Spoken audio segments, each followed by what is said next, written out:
Aleluia! Glória a Deus! Eu não sei como tem sido a sua sexta-feira, mas eu sei que a dor, a noite, pode vir, a escuridão vem sobre todos nós, mas para todos nós sempre há um novo amanhecer. E Jesus Cristo agora, no nosso domingo de Páscoa, Ele venceu a morte, Ele venceu todas as coisas para nos dar uma viva esperança.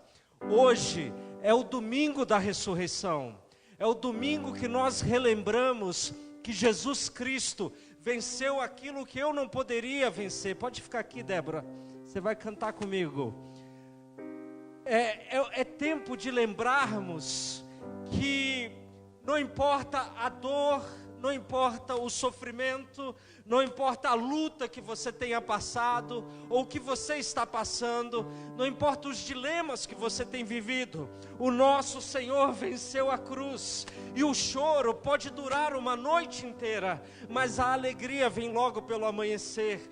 Não importa quão difícil tem sido, foi mais difícil para o nosso Senhor e Salvador Jesus Cristo, para que a nossa vida fosse mais feliz, fosse mais fácil. Ele levou sobre si, diz as Escrituras, Ele levou sobre si as nossas dores, Ele levou sobre si os nossos medos, Ele levou sobre si os meus pecados, e o castigo que nos traz a paz estava sobre Ele, e pelas suas pisaduras nós fomos sarados. É domingo, Jesus Cristo vive, Ele está entre nós, Ele prometeu que todos os dias de nossas vidas Ele estaria conosco, Ele nunca vai nos desamparar, Ele nunca vai nos deixar só, e não importa se você o sente ou você não o está sentindo. Enquanto eu orava, o Espírito Santo dizia: há pessoas aqui que não conseguem sentir a presença do Senhor, mas não importa isso, porque a presença de Deus é uma realidade, quer você sinta, quer você não sinta, o Senhor Jesus está entre nós, Ele é aquele que vive, Ele é aquele que é o alfa e o ômega, Ele é o princípio e o fim,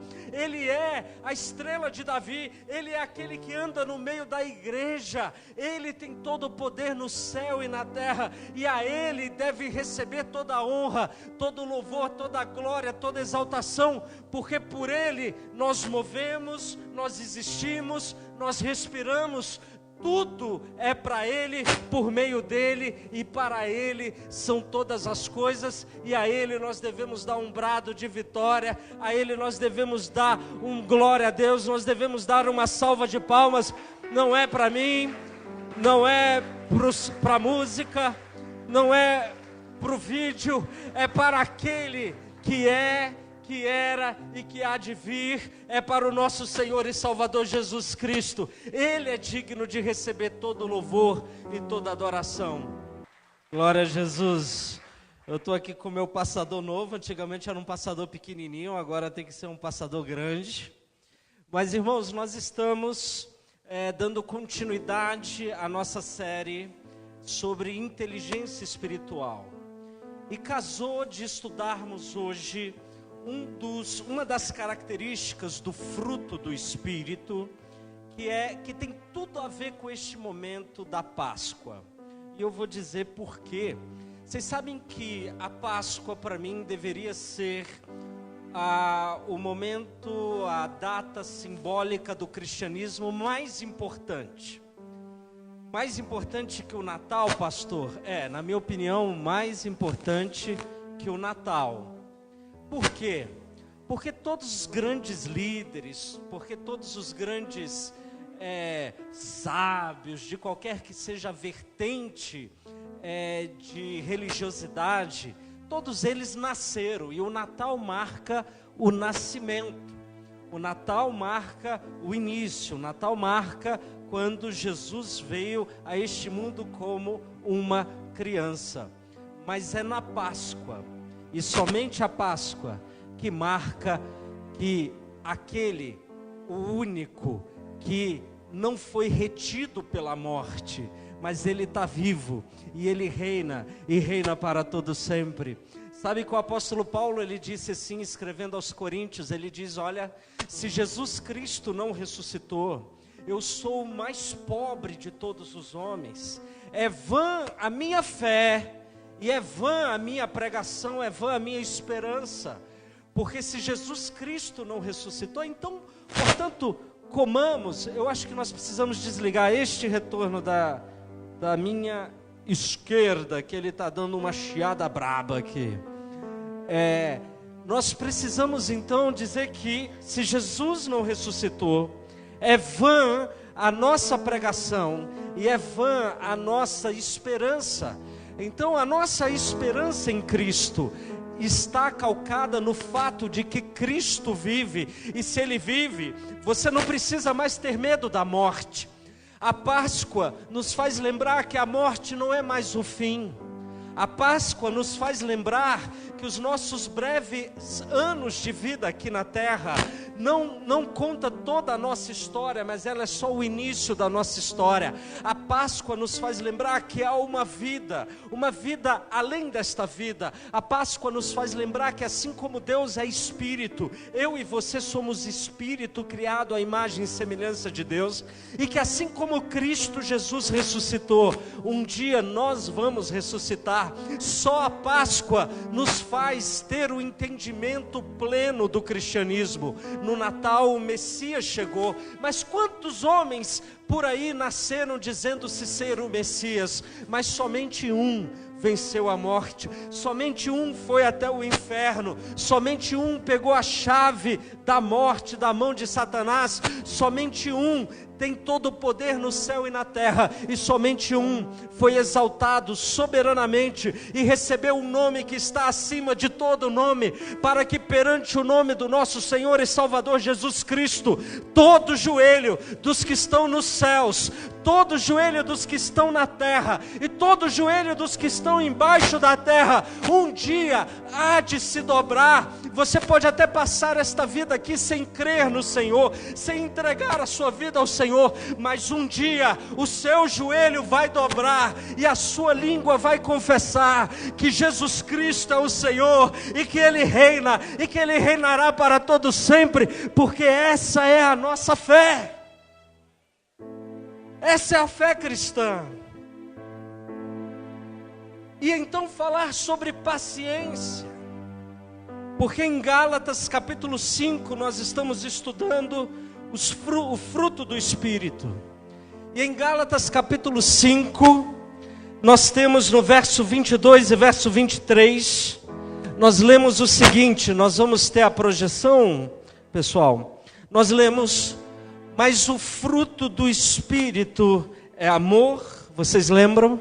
Alegria, paz, longanimidade. Na tradução antiga diz longanimidade, mas nas traduções mais recentes, nós trocamos a palavra longanimidade pela palavra paciência. Mas o significado é o mesmo, um ânimo longo. Um ânimo longo. Ter paciência. Saber esperar em Deus. Então, nós temos o seguinte: o fruto do Espírito é paciência. A paciência é uma das características de Deus. A palavra de Deus diz que Deus é paciente para comigo. Deus é paciente para conosco. Veja este versículo que nós projetamos agora, de 2 de Pedro, que diz assim: o Senhor não demora em cumprir a sua promessa, como alguns pensam. Deus não está demorando, e aqui Pedro está falando sobre o contexto da volta de Cristo. Pedro está dizendo que o Senhor não demora em cumprir a sua promessa, como alguns pensam. Pelo contrário, Deus é paciente por causa de vocês. Deus é longânimo por causa de nós. Deus tem paciência para conosco. Ele não deseja que ninguém se perca. Deus deseja que todos venham ao pleno conhecimento do Filho de Deus. Ele deseja que ninguém se perca. Deus quer que todos se arrependam. E o fruto do Espírito é amor, alegria, paz e paciência. O que Deus está falando para nós é que aquela característica que há nele, a essência de Deus que há nele, um Deus paciente, um Deus que entende que você não é perfeito, um Deus que entende que você está no processo da salvação, um Deus que entende que você está no caminho de fazer cumprir na sua vida o plano de Deus, e por isso muitas coisas podem acontecer ao longo da sua jornada, mas Deus é paciente contigo, Deus sabe te compreender, Deus sabe te entender, Deus sabe o que é melhor para você, Ele é bondoso. Sabe, algumas pessoas dizem assim, hoje na aula aqui, domingo pela manhã, inclusive eu quero convidar a igreja, você que deseja aprender da Bíblia, você que deseja se aprofundar no conhecimento, nós estamos tendo um trabalho aqui na igreja de ensino mais aprofundado das Escrituras. Então domingo às 10 da manhã, e se você deseja mudar o mundo, então venha também domingo pela manhã e venha se reunir no grupo C3 de Ciência, Cultura e Cidadania. Mas se envolva no trabalho do Senhor. Melhorou bastante. O Senhor não demora em cumprir a sua promessa. Hoje pela manhã alguém disse assim para nós, olha, eu me sinto impura, eu não me sinto perfeita, eu nem sei se eu me converti de verdade, porque eu luto contra meus hábitos, eu luto contra alguns hábitos que eu já me arrependi, mas eu não consigo superá-los. Eu quero te dizer, Deus é paciente com você, Deus é longânimo para com você.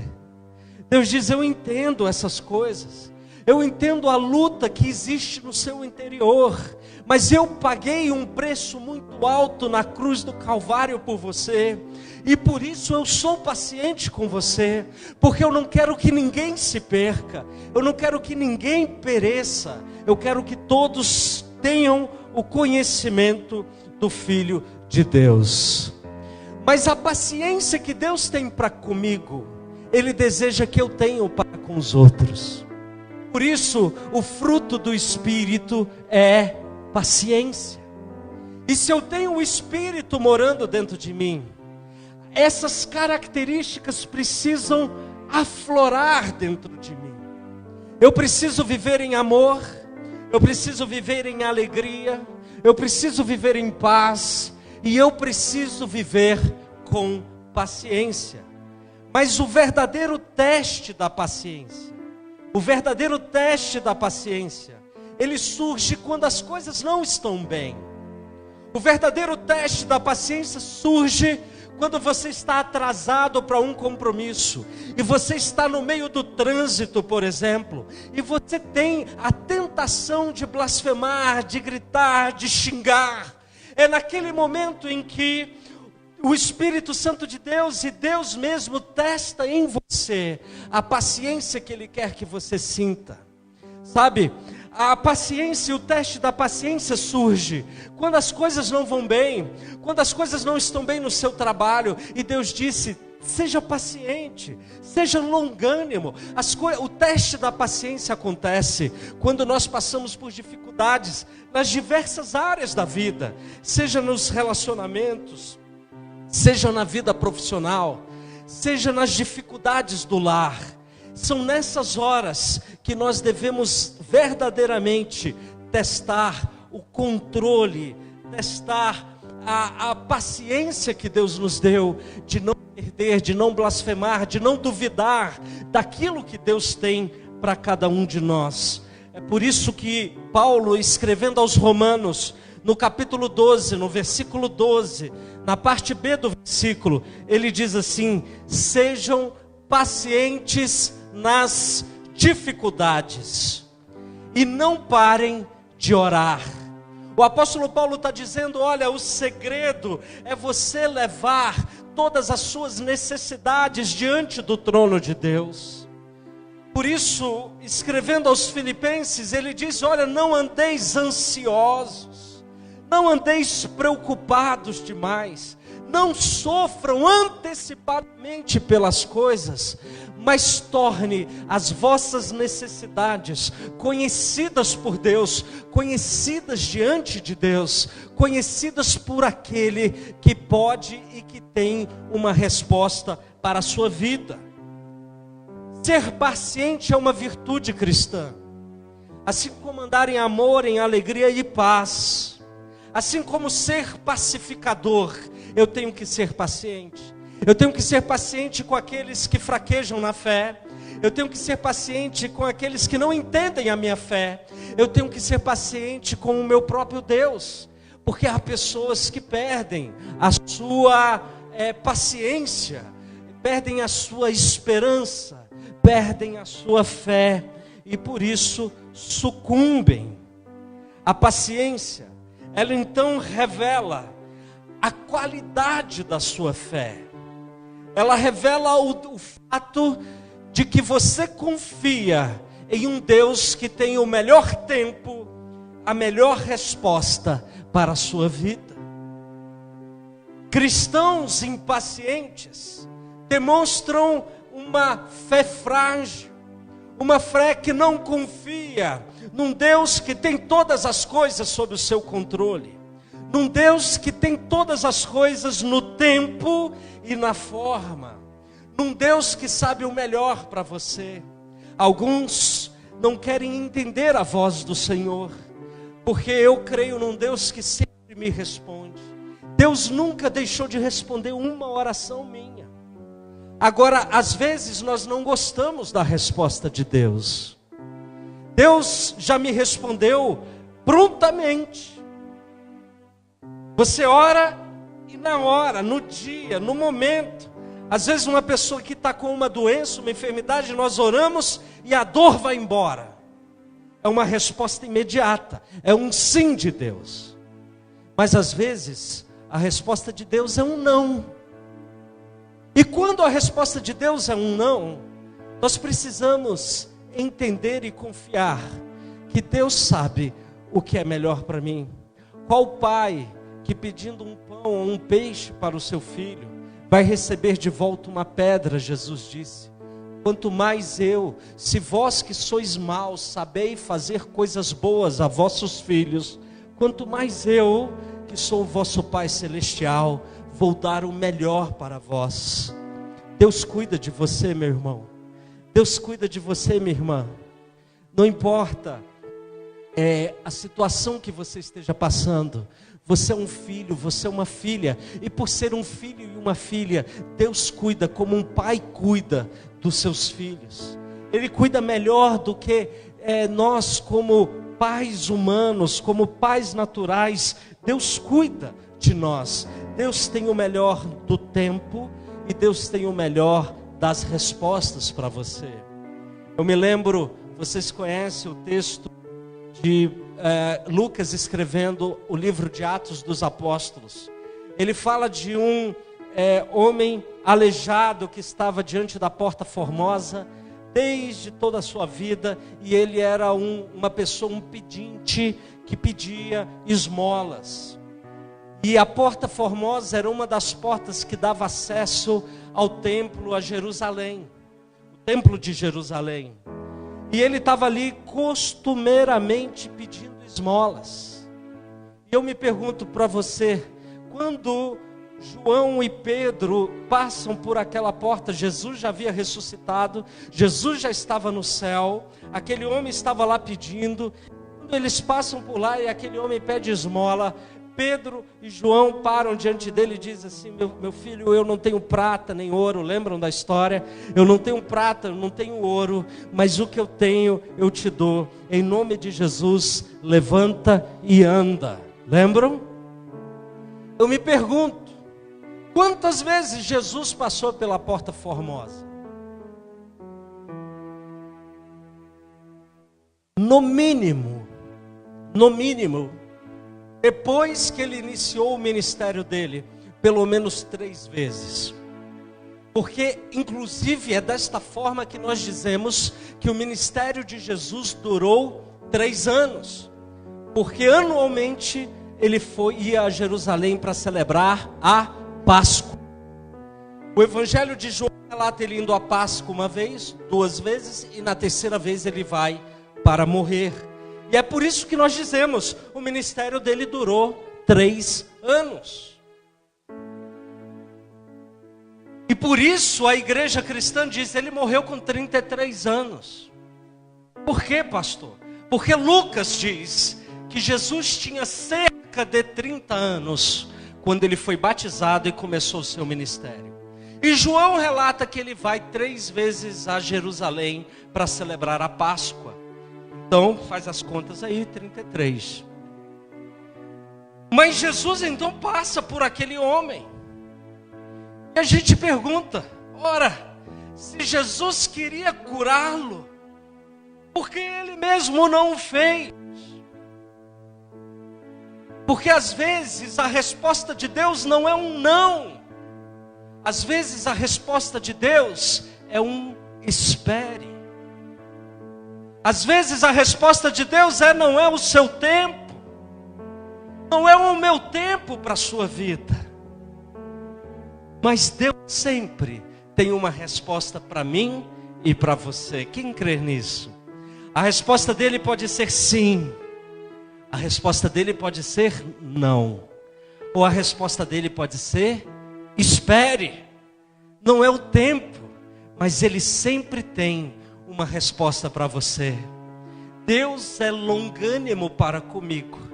E ele quer que eu seja longânimo para com meus irmãos e também para com ele. Ele quer que eu confie nele. Ele quer que eu entenda que o sacrifício dele não foi em vão. E que Deus cuida de cada um de nós. Que Deus cuida de nós. Há uma história bíblica também sobre Abraão. E o autor aos Hebreus, no capítulo 6, verso 15, diz assim: Abraão esperou com paciência e recebeu o que lhe fora prometido. Vocês conhecem a história? Abraão queria um filho.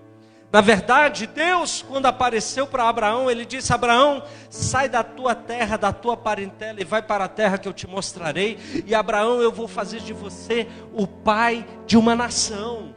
Você vai gerar uma nação, Abraão. E por isso eu vou trocar o seu nome de Abrão para Abraão, que quer dizer pai de multidões. E a sua geração vai ser como as estrelas do céu. E a sua geração vai ser como a areia do mar. E Deus fala para Abraão: Abraão, olha para esta terra toda. E Abraão olha para a terra toda. E ele diz: Abraão, até onde a sua vista alcança, é a terra que eu estou te dando. A bênção de Deus na sua vida é na proporção da visão que você possui. Até onde a sua visão alcança, é a bênção que eu tenho para a sua vida, Abraão. Só que passou 1 ano, passou 2, passou 3. Abraão ficou velho. Sara era estéril. Ela não conseguia engravidar, ela não conseguia ter filhos. Ela, inclusive, tentou dar uma ajudinha para Deus, deu uma confusão danada. Ela pegou a serva dela e falou: Abraão, dorme com a minha serva, tem um filho com ela, porque eu mesmo sou incapaz de ter filhos. Diz o texto que quando ela já nem possuía mais o fluxo mensal que as mulheres férteis, as mulheres possuem, nem possuía mais, já era avançada de idade, cerca de 100 anos de idade. Apareceu um anjo a Abraão e falou assim: olha, chegou o tempo da promessa de Deus ser cumprida na sua vida. Chegou o meu tempo sobre a sua vida. E como que Abraão entra para a história? Abraão entra para a história como um homem que esperou com paciência. E Deus deu a sua promessa. Porque Deus não é homem para que minta. Deus não é filho do homem para que se arrependa.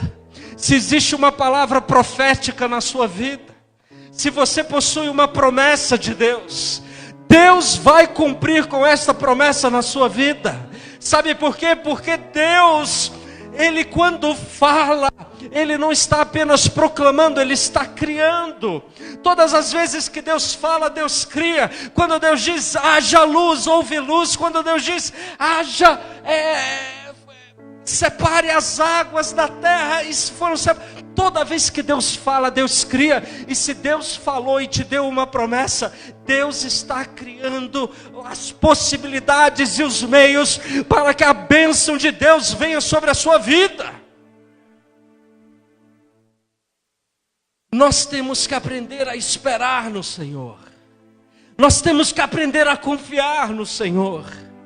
Nós temos que fazer como o apóstolo Paulo diz: esperem e permaneçam em oração. Permaneça em oração. Ser paciente é manter-se fiel à palavra que Deus disse para a sua vida. É não se desviar dos propósitos de Deus para a sua vida. É suportar o momento de dor, o momento de aflição, e se manter fiel dizendo, eu não vou perder a minha fé, porque eu sei naquele que me prometeu, e aquele que me prometeu é fiel para cumprir, porque Deus não é como eu ou você, que se arrepende do que diz. Quando Deus diz, Deus cumpre, e nós precisamos crescer em paciência, precisamos crescer em esperança, precisamos crescer em fé, porque só assim nós vamos entrar na terra prometida que o Senhor nos prometeu. Só assim nós vamos viver os propósitos e os planos de Deus. Eu tenho alguns amigos que receberam promessas quando nós éramos assim adolescentes, com 17, 18 anos. Receberam promessas como eu recebi. Receberam promessas de que seriam homens e mulheres de Deus. Mas alguns não perseveraram no caminho. Alguns não foram pacientes na promessa de Deus. Alguns não esperaram com confiança naquilo que Deus havia dito. E por não esperarem, por não confiarem, por não permanecerem fiéis, não viram a promessa de Deus chegar. Esse foi o problema do povo hebreu. Quando o povo hebreu estava entrando na terra prometida, eles não souberam confiar na promessa de Deus. Moisés falou assim, vão lá, vão espiar a terra. Vão espiar a terra. E eles foram espiar a terra. E quando voltaram 12 homens. E Moisés perguntou, como é a terra que Deus prometeu vos dar? E eles disseram, é maravilhosa. Olha as frutas que nós colhemos de lá. A terra é fértil, a terra é abençoada. A terra, ela mana leite e mel mesmo, Moisés. Inclusive lá vivem até os descendentes dos Enaquins, dos gigantes. Nós perto deles parecíamos gafanhotos. É maravilhoso. E Moisés disse, então vamos conquistar a promessa que Deus tem para nós. Ele falou, não, de forma nenhuma, Moisés. Não vamos entrar lá não. Por que não? Vocês não falaram que é maravilhosa a promessa de Deus? Falamos, Moisés. Mas lá são cidades fortificadas. As pessoas são poderosas. Lá tem os gigantes. Eles vão nos matar, Moisés. Você nos trouxe a esta terra, Moisés, para que a gente morra aqui. Antes, nós deveríamos ter ficado no Egito. Era melhor ser escravo no Egito. Era melhor levar chibatada nas costas. Era melhor ficar na sofridão, Moisés. Porque você nos trouxe aqui nessa terra para morrermos neste lugar. Mas tinha 2 homens, Josué e Caleb. Josué e Caleb diziam, não pessoal, não é nada disso. Deus prometeu. Vamos entrar na terra prometida. É promessa de Deus, vamos para a promessa de Deus, vamos para lá. Mas os 10 convenceram uma nação de que a promessa de Deus não era digna de confiança. E por não ser digno de confiança, eles ficaram. E eles morreram no deserto. E só 2 homens de toda aquela geração entraram na terra prometida: Josué e Caleb. E quando Caleb entra na terra prometida, ele está com 85 anos, diz o texto bíblico. E ele vai até Josué, porque Josué agora é o líder da nação. Ele diz: Josué, quando eu tinha 40 anos de idade, eu vim a este lugar, é um monte, uma edificação, o lugar mais difícil para conquistar, porque era uma cidade que ficava em cima do monte, e era uma cidade de gigantes, mas era uma cidade protegida, era uma cidade que Caleb, quando botou o olho, ele falou: quando eu for lá, eu quero essa cidade para mim. Eu esqueci o nome da cidade. E ele vai até Josué e diz: Moisés me prometeu a cidade. E Josué olha para Caleb, Caleb então avança. E Caleb diz assim: olha, eu tinha 40 anos de idade, hoje eu tenho 85 anos de idade. E sabe como eu me sinto, Josué? Eu me sinto com os mesmos 40 anos. Eu me sinto forte, eu me sinto com vigor, porque eu vou subir lá e eu vou conquistar as promessas de Deus para a minha vida. Tendo 40 ou 85 anos de idade, eu estou vivendo os sonhos de Deus para a minha vida.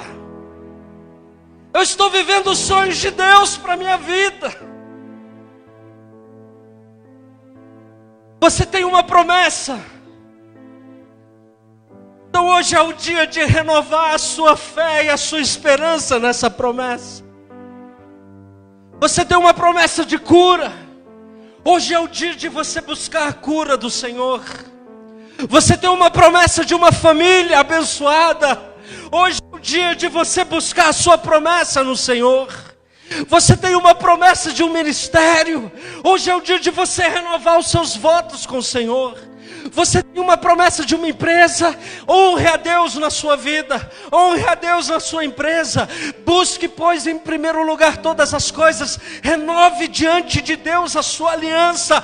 Mas não deixe de confiar nas promessas do Senhor, porque uma geração inteira morreu no deserto, porque não confiou na promessa do Senhor. Mas se você é uma pessoa que confia na promessa do Senhor, então simplesmente diga sim, diga: eu vou vencer, eu vou orar, eu vou esperar no Senhor, eu vou orar enquanto existir fôlego de vida dentro do meu pulmão. Eu vou orar e eu vou buscar, porque quem prometeu é fiel para cumprir. Quem prometeu é fiel para cumprir.